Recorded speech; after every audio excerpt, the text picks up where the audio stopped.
Welcome to Bedtime Stories by Tom and Sam. Please remember to like and subscribe for future content. The Little Tree. Once upon a time, there was a little tree. It lived in a big forest with lots of other trees. The little tree was small, but it dreamed big dreams. It wanted to be something special. Years went by. The little tree grew taller and stronger.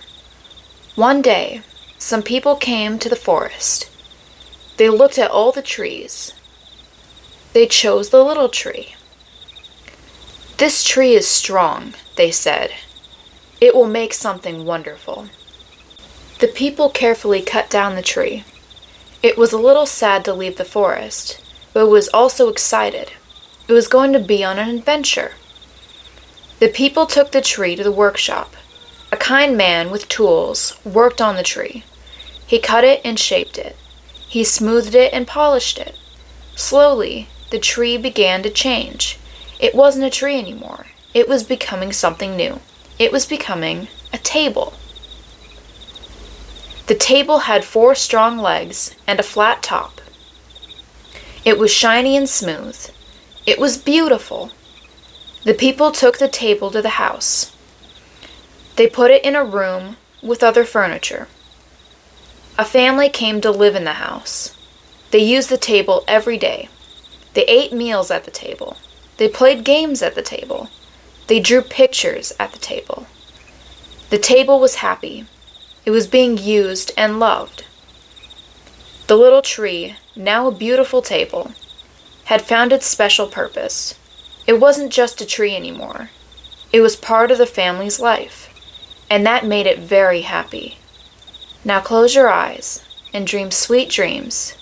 Maybe you'll dream of trees and tables, and all the wonderful things they can become.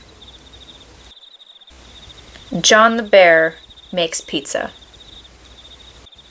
John the Bear loved pizza.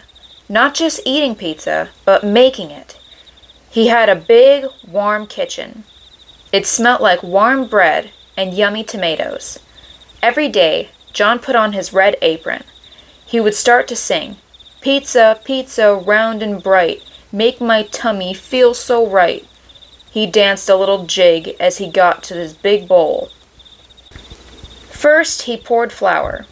Then he added water and a dash of oil. He mixed it all together with his big paws. "Squish, squish, squish," he said, making the dough. Next, John added spices. He had little jars with colorful powders.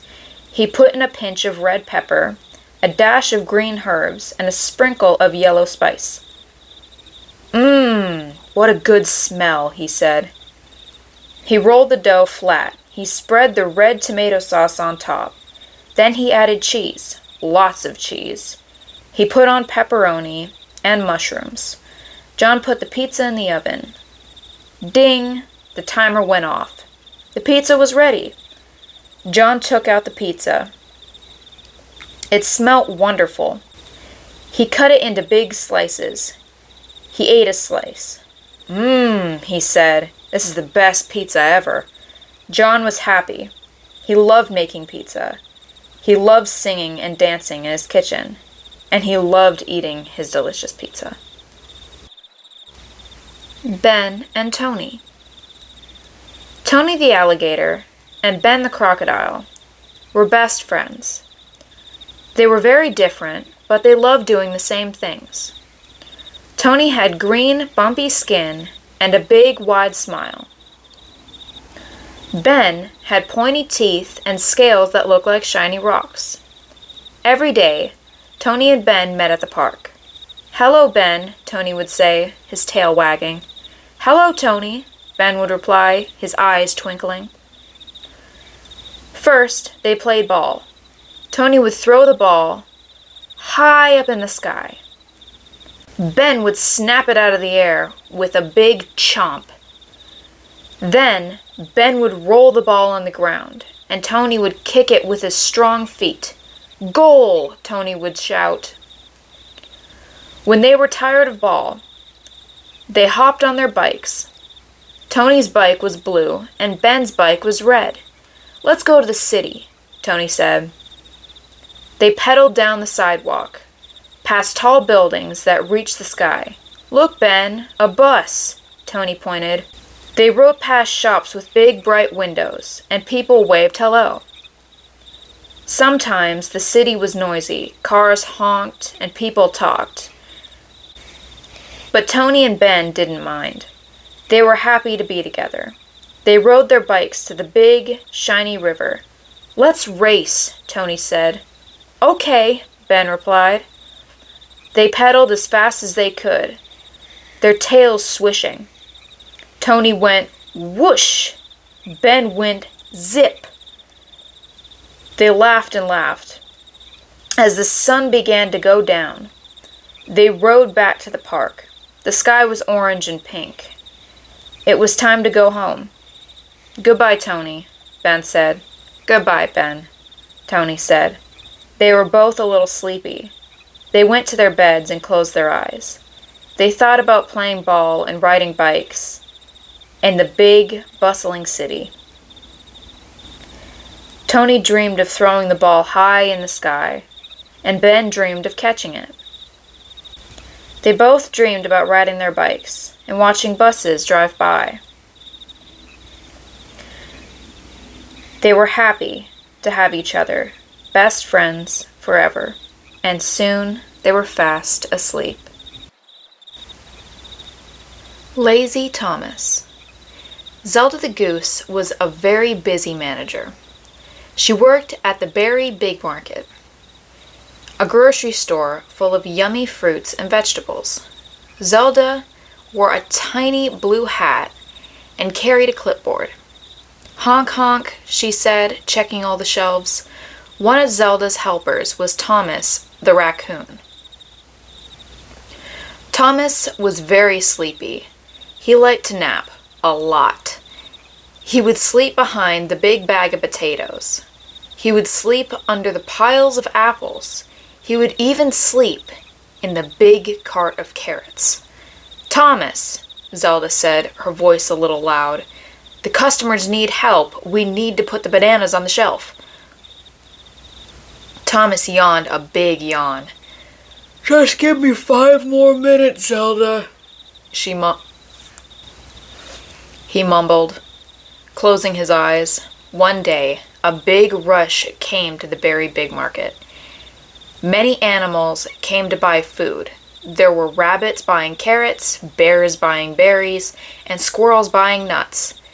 The shelves were empty. Zelda was very busy. "Thomas, Thomas, we need help," she honked. But Thomas was fast asleep behind a big box of oranges. Zelda tried to move the heavy boxes herself. She tried to fill the shelves. She was very tired. The customers waited, and they were getting a little grumpy. Finally, a little mouse named Millie said, "Zelda, you look tired. Can I help?" Zelda smiled. "Oh, Millie, that would be wonderful." Millie, even though she was small, helped move the apples. She helped put the carrots in the basket. Other animals saw Millie helping, and they began to help too. Thomas woke up. He saw all the animals working hard. He saw Zelda smiling. He saw the happy customers.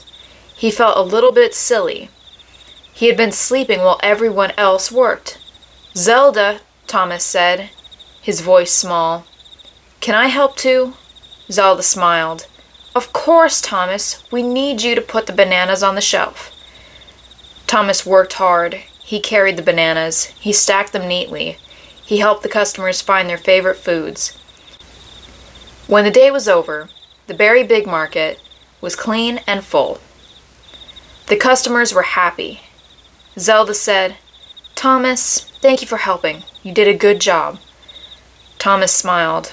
"I learned that sleeping is not as fun as helping," he said, "and it makes everyone happy when we all pitch in." From that day on, Thomas the raccoon was no longer sleepy. He was a helpful and hard-working helper at the Berry Big Market. He learned that helping made him feel good, and it made everyone else happy too. And Zelda the goose was very proud of her helpful friend. Sweet dreams, and thank you for listening.